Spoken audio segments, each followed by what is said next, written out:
There's a great study that looked at something called drive for muscularity. So this is not how muscular you are, but how much you want to be muscular.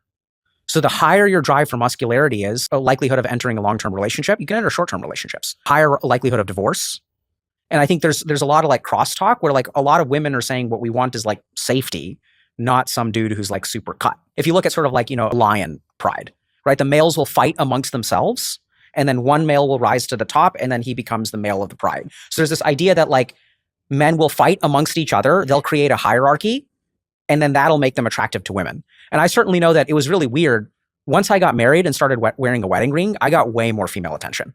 So I think there's some element of that's true. But I think that having spent a lot of time working with female patients, everyone's an individual. We're not just like products of our biology. And I think this is what really confuses men, is that we can fight amongst ourselves, but that's not actually what women want. That's not what they actually make their selections based off of.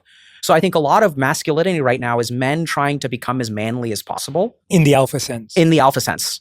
And I think that people get super confused because like that doesn't translate over into happiness. And if it doesn't translate over into happiness, these dudes, like I've worked with so many men who like are super into transactional relationships because they really think that human females, that these general principles of how lions select mates will translate over to an individual person who has unique genetics, unique history, and that doesn't work. So they approach this relationship transactional. They'll think like, oh, all women want is like money. So if I approach a relationship from a transactional perspective, if I see a woman as just a biological uterus, the women who want a partnership will run away. The women who have enough confidence will be like, this guy's an asshole, they'll leave. And so all you'll be left with is women who also view relationships in a transactional way. And then that will sort of feed into giving you this idea of like, okay, this is all women want, because all the women who don't want that will never date you in the first place.